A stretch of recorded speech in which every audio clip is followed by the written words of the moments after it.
Labą rytą visiems, ponai ir ponios, panaičiai ir panelės. Kągi, sekmadienio rytas, dar neužta, pradėjo lietutis dulksnuoti. Išvažiuoju link autostrados į tą pusę. Šiandieną gavau 19 metų Ridžitą 18 tonų.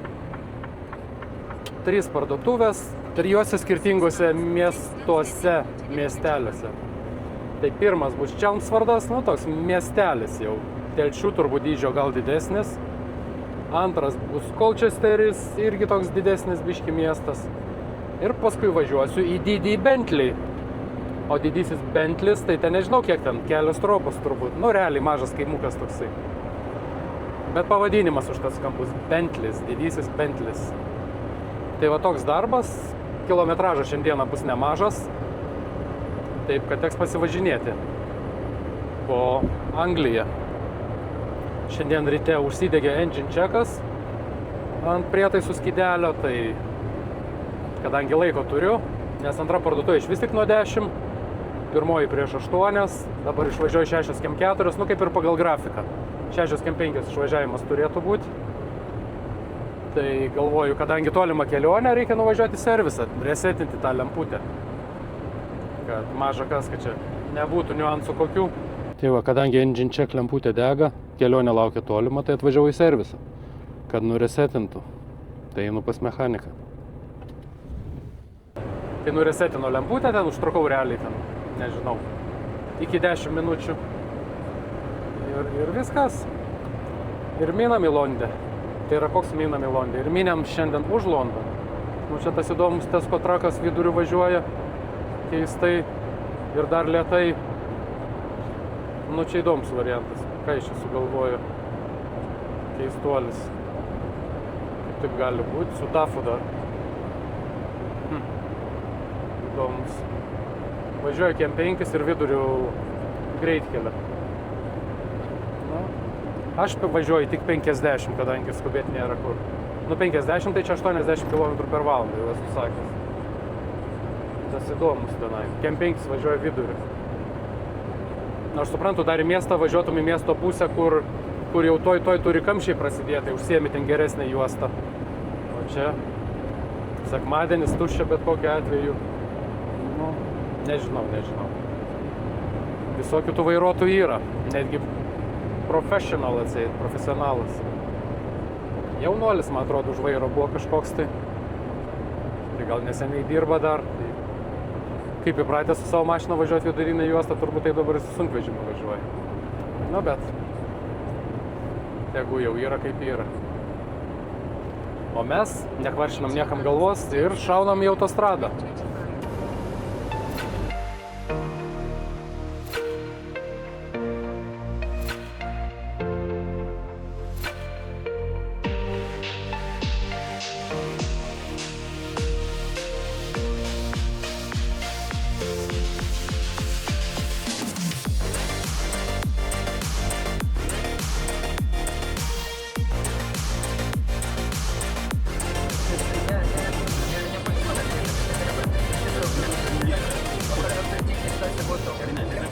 Stirnos palei kelią savo.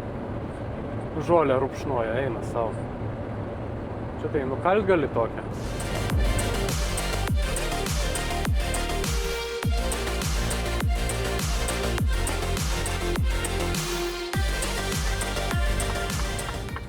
Artėju prie pirmo taškelio, kuris jau.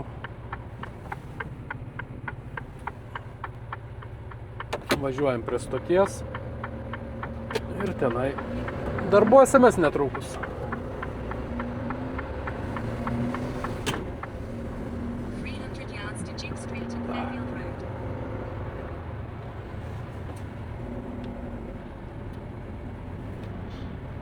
Kurie čia gatvė dabar sukt nelabai atsimenu.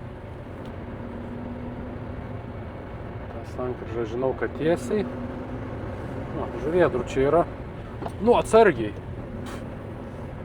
Atduoda paukštis. Na va ir vietoj. Kurio šitos durys nepasimenu.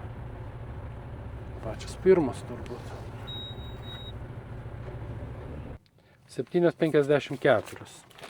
Nu, ant 20 minučių panašiai. Ant pusvalandžio netgi. Ant pusvalandžio atvariau anksčiau. Na ir okei. Va tokioj vienoj Chelmsfordo gatvelė esu. Tenai prieki toliau prasideda centras. Čia už to pastato kairėje jau yra stotis.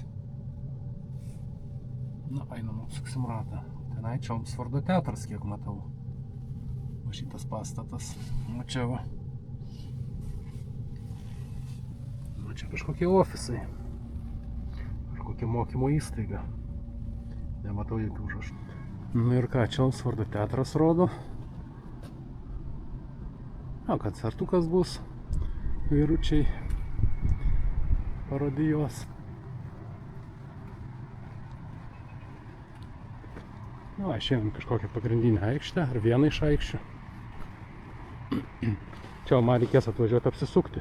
Čia dursiu priekiu. Ten vaikalų ir išvažiuosiu paskui. Medžiai kokie įdomus apkarpyti.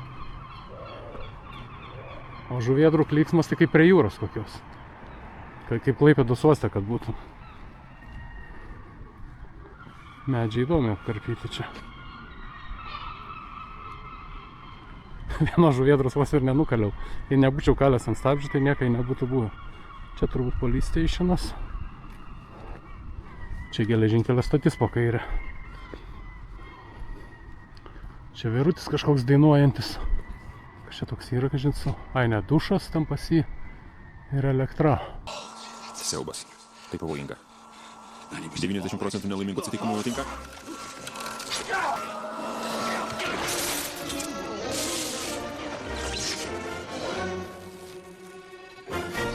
Ne, telefonas senoviškas, dušas, sakau. Normaliai, ne. Ant gaublio atsistojęs. Telefonas elektra, tai jau čia kažkoks vietinis išradėjas garantuotai. Giuliano Macronis kažkoks tai Father of Wireless World's First Transmission. Vienu žodžiu, pirmasis belaidžio, tėvas belaidžio telefono greičiausiai. Transatlantinio, matai? Kokie čia variantai yra šitam miesčiukiai. Aha, štai tokia skulptūra ir yra, kad stovi ant žemės gaublio.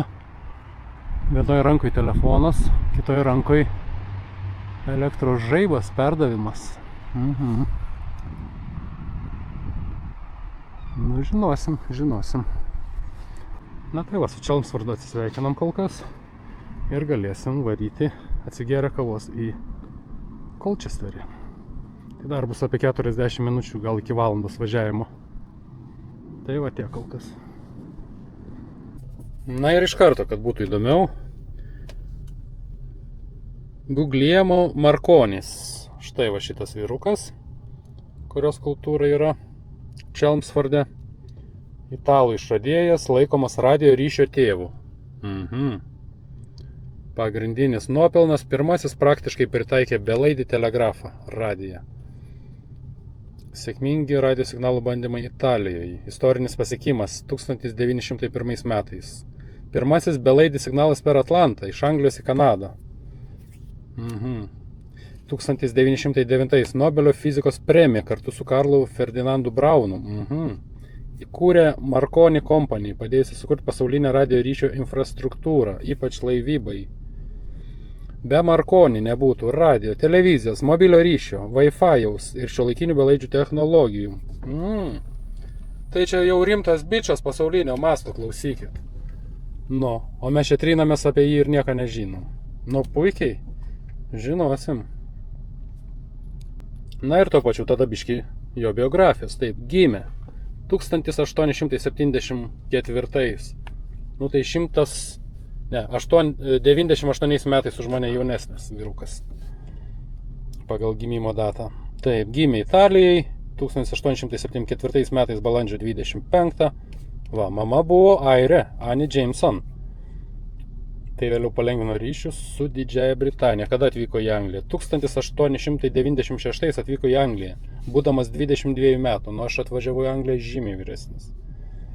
atvyko ieškoti palaikymo savo belaidžio telegrafo idėjai, nes Italijoje susidomėjimas buvo menkas. Kodėl Anglija? Didžioji Britanija tuo metu buvo jūrų galybė, turėjo didžiulį poreikį ryšių su laivais, logiška. Britai greitai pamatė potencialą, nebūtų Britai. Pirmas patentas užregistruotas 1896 metais. Taip, svarbus faktas. Pirmieji rimti bandymai Anglijoje vyko Vaito saloje. Isle of Wight. Aha, žinau. Alum Bay. Ten ir gimė praktinis radio ryšys. Įdomi. Alum Bay, Isle of Wight. Tai vakarinė Vaito salos dalis, netoli garsiųjų Needles olų. Needles tai čia kaip adatos turbūt.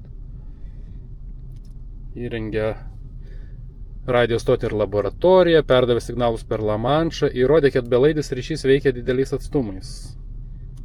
Alum Bay šiandien laikoma radio ryšio gimimo vieta Didžioji Britanijoje. Taip, 1896 atvyko į Londoną, 1897 sekančiais metais įkūrė Wireless Telegraph and Signal Company, vėliau Marconi Company. Tai 23 metų jau įkūrė kompaniją. Malačius. Dirba su Britų laivynų pašto tarnyba. Blemba, kietas vyrukas tikrai. Jaunas vyras, ką jis 23 metų jau tokius dalykus išdarinėjo. Na ir keli istoriniai momentai tada. Reiškia, pirmas radio signalas per Atlantą 1901 metais. Iš kur siuntė? Iš Polthu, Kornvalio, o signalą gavo Signal Hill, St. John's, Newfoundlandas, Kanadoje. Atstumas 3400 km tuo metu, tai atrodė neįmanoma. Tai ką jis iš tikrųjų perdavė? Vos 3 signalus, raidę S, Morzės kodu, 3 taškeliai. Sensacija. Vienu žodžiu, jo. Tais laikais mokslininkai teigia, kad radio bangos negali apeiti Žemės kreivumo ir signalas nuskris į kosmosą. Irgi tokie variantai. Tai Marconi rizikavo reputaciją, bet jam pavyko. Vėliau paaiškėjo, kad signalą pernešė į ionosferą. Tuomet dar nežinoma. Tai kas čia įspūdinga užkulisiuose? Audra sunaikina pagrindinę anteną. Marconi signalą priėmė sulaikino tipo anteną, pakeltą aitvaru. Geras. Jokio stiprintuvo, tik ausinės ir patirtis. Pasekmes. Radijas tapo pasauliniu ryšiu. Laivai pradėjo masiškai diegti radio stotis. Vėliau tai išgelbėjo tūkstančius gyvybių, ypač po Titaniko. Na ir dar apie Titanikas ir Marconi. Tikrai istorija be filmų ir pagražinimų. Titanikas ir Marconi. Radijas 1912 metai, kas buvo laive. Titanike buvo įrengta Marconi radio stotis, pati moderniausia tuo metu. Laive dirbo 2 radio operatoriai, Jackas Phillipsas 25 metų ir Haroldas Braidas 22. Blemba, kokie visi jauni. Jie buvo Marconi kompanijos darbuotojai, ne laivo įgula. Šustrai, 23-25 metai jau tokie pasiekimai. Tai čia mūsiškiai čia šiais laikais tai iš vis liuli, su paspirtukais dar važinėjasi. Taip, iš pradžių siuntė seną signalą, vėliau naują SOS. Signalai buvo siunčiami beveik iki paskutinės minutės. Pagrindinis gelbėtojas laivas RMS Karpatija, tą mes žinom. Herojai. Jackas Phillipsas liko prie siųstuvo iki pat pabaigos ir žuvo katastrofoje.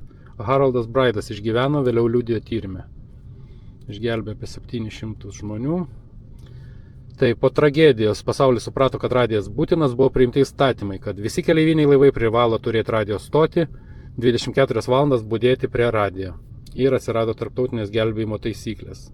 Taip gimė moderni jūrų saugos sistema.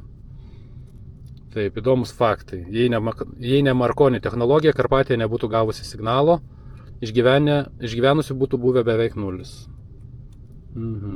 Na ir paskutiniai štricheliai, kur palaidotas Guglielmo Marconi, nežinau, aišku, čia gal ištariu ne taip. Guglielmo Marconi, mirė 37 Liepos 20 šiam 3 metų, palaidotas Certoza kapinės Bolonijoje, Italijoje. Kapas laikomas nacionalinės reikšmės memorialu. Toks nemažas memorialas, kaip matau. Dar įdomus faktas. Jo laidotuvių dieną radio stotis visame pasaulyje 2 minutėms nutildė eterį. Pirmą kartą istorijoje. Ir jau čia daugiau taip ir nebepasikartoja. Dabar ir išsiaiškinom galų gale. Reiškia, 1899 Guglielmo Marconi perkelė savo kompanijos gamyklą į Chelmsfordą, į šitą miestelį, kur esame va čia dabar. Tai netoli Londono, geras geležinkelio susisiekimas, pakankamai erdvės gamykloms ir bandymams. Chelmsfordas tapo pirmoji pasaulyje radio miestų. Wow. Įdomiai. New Street Works. Pirmoji pasaulyje radio įrangos gamykla. Gaminami siųstuvai ir imtuvai, kuriama jūrų karinė ir civilinė ryšio technikai. 1000 vietų darbo vietiniam gyventojam. Pirmoji radio laida pasaulyje 1920 birželio 15 iš Marconi gamyklos Chelmsforde. Gyvas koncertas, dainininkė Dame Neely Melba dainavo. Tai laikoma pirmąją reguliariąją radio transliaciją pasaulyje, ne tik techninis bandymas. Jo, miestas oficialiai Chelmsfordas, šiandien miestas oficialiai tituluojamas Birthplace of Radio. Reiškia, radio gimtinė, supratau. Marconi statula, kur ką tik matėm. Vienu žodžiu, tai Chelmsfordas radio gimtinė. Na va, hebrytė, va tokia aš jums papasakau šiandieną istoriją. Atrodo, va nieko, kaip sakant, neypatingas miestelis paprastas, o pasirodo, čia tokie dalykai vyko. Taip, kad va taip. Na kągi, o aš tada sugurkšnuoju savo kavutę ir minam į Colchesterį. Ten gal irgi ką nors įdomaus rasim. Gerai, viskas užtenka šūdą malt, reikia važiuoti. Nors dar gal biškį ankstoka, bet tiek to jau. Jeigu ką blogiausia atveju, gal dar kažkur sustosiu. Išvinioja dėdasas kažkur. Tai kaip man apsisukti dabar reikės? Ant double yellow pasistatęs ant dvigubos geltonos. Dėl lampačkį jam. Nu, va tokie vėdarai iš kažkur atsiranda. Tai va stok, va čia kur ta balta mašina stovi ir dar, ne, į apsisukimo vietą atvažiavo. Ką tu gali žmogus pasakyti, nu? Nu ką, dabar negaliu važiuoti, reikia laukti. Kur aš apsisuksiu? Atbulas į pagrindinę gatvę, aš tikrai čia nevažiuosiu. Nu, gal turbūt į kavos nuėjo pasiimti. Turėtų grįžti atgal. O, parvaro hebrytę, atsivedė hebrą. O, prasidėjo kova už būvį. Nu ką, vyrukas pareina. Taip, oro lygis geras.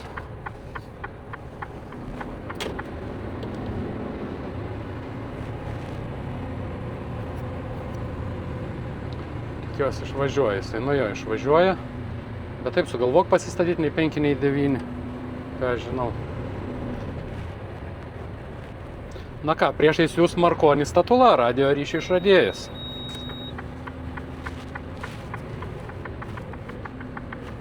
Aš turėtumėm apsisukti. Ne, pati geriausia vieta apsisukimui, ne šitų stulpiukų visais galais prisakstyta. Atsargiai, bet gal viskas bus okei. Svarbu nepastrikti niekur. Pavyzdžiui, šitoje vietoje, jeigu pastringimu, tai tada būna nelabai gerai. Nu gerai, taip va. Iškutį tiesiai paduosim. Ir realiai apsisukom. Na ką, ačiū Chelmsfordui už įdomią istoriją, kurios tikrai nežinojau. Ir šaunam į Colchesterį. Pažiūrėsim, gal Colchesteris kokių įdomybių pateiks mum.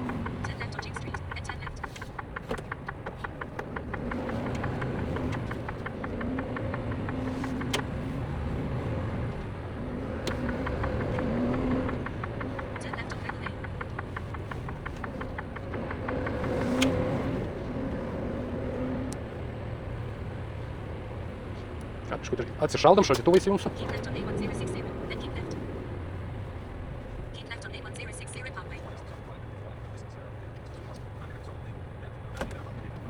Nu va, pro arkinį tiltuką.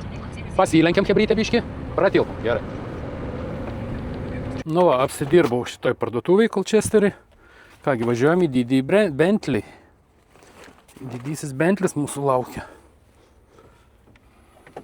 Pasidariau 15 minučių breikiuką. Nes jau po 11 buvo 15. Dabar sau galim riedėti. Na ką, pasižiūrim, kiek čia man dabar iš to Great Bentley važiuoti. Plūgo gatvė. Įsivaizduojat, ir neįsirašė iš Colchesterio, neįsirašė, kaip važiavau iki šito Great Bentley. Taip, gerai, ką mums čia rodys. Valandą 7 minutės važiuoti, nu tai gerai, tai čia su lengva mašina, su fūra biški valandą 20 kokia. 63 mylios, tai apie 110 km man dabar, tai matot, nu. Čia Clacton on Sea yra, Walton on the Naze, čia su dviračiu kažkada važiavau pasivažinėti palei pajūrį, labai fainiai buvo.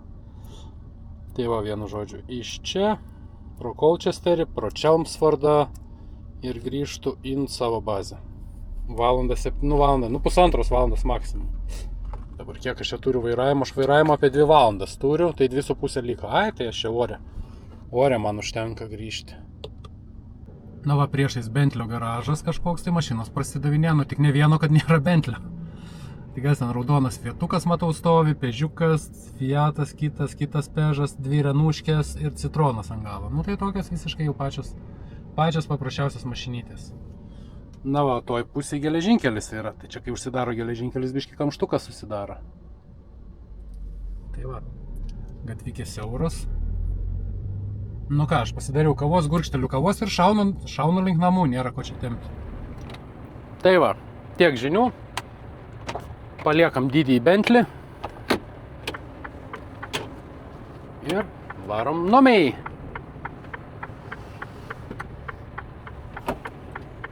Dabar čia, iškart visi praleidžia, net nespėjau aš apsižiūrėti nieką. Čia blemba pristatė tokių špungalėtų. Kažkokių keistų. Ten iš galo nieks liktai neina. Okei. Padėkojam ir toliau važiuojam.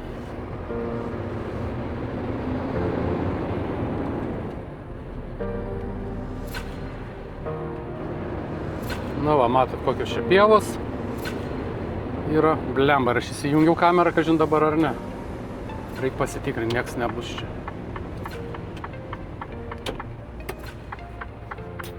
Nu, pravažiuokit ten į priekį. Mane tai užknisa, jeigu nebūsiu kameros vėl įsijungęs. Nu gerai, dabar 100% kamera įjungta, nes praeitą kartą atvažiuojant kamera nebuvo įjungta, jūs galite įsivaizduoti, nu. Visais tais siaurais keliukais, kur čia prasivažiavau, čia niekur nebuvo įjungta kamera.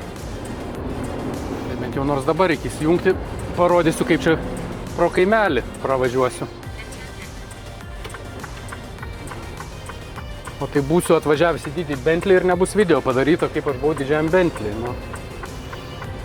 Ten va vaikai priešais futbolą žaidžia.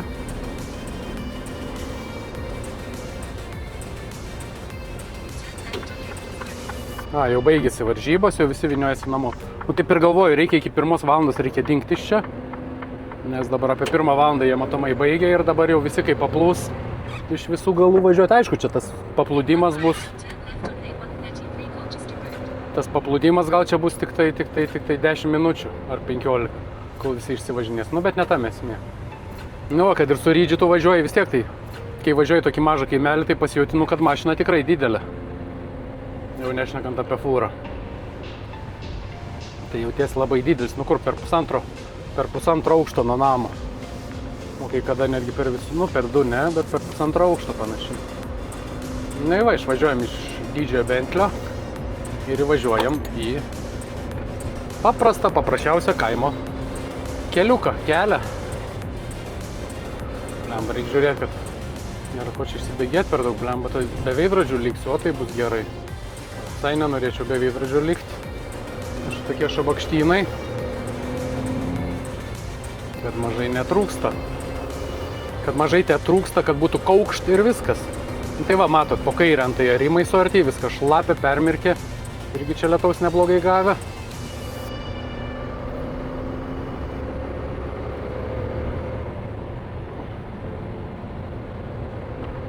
Po dešinė irgi arimai. Išsikėruoja medžiai tokie. Ąžuolai auga. Tik tie ąžuolai apėję visokiais kemsynais dar. Na va, visur kitur žolytė žaliuoja. Po dešinė irgi va pieva žaliuoja, tai nežinau, čia ar soda kokia, ar žiemkenčiai prasimušė. Ne, čia kaip ganimo pieva tokia. Jo, čia tikrai neauga nieks ir nieks nesuarta buvo seniai jau. Čia ganykla matomai kažkokia, tai po dešinė. Žaliuoja sausio mėnesį viskas, žolė, ta prasme, žaliuoja sausio mėnesį. Dabar čia išlysti bus reikalų gal biški, nes čia judesiukas jau neblogas yra. Antra pavara yra, gerai. Na va, po mašiniukas pravažiuos, mersiukas galėsim šauti.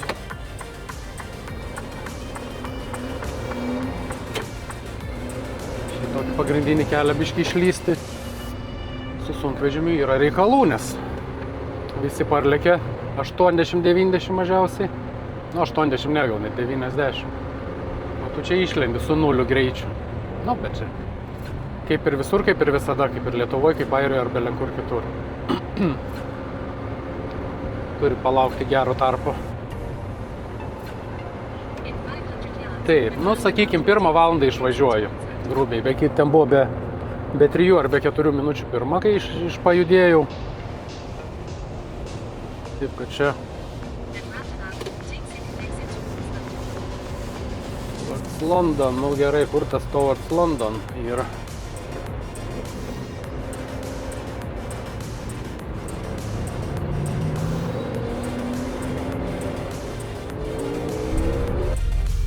Na ką, parminių va, per kiek čia gavosi man, išvažiavau prieš pat 1, nu dabar po 2:20 ir aš esu jau net prisiparkavęs, nu tai apie 1:20 sakyti.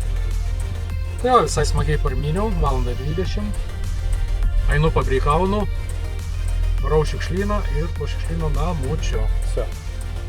Tai va tiek žinių kol kas. Ate.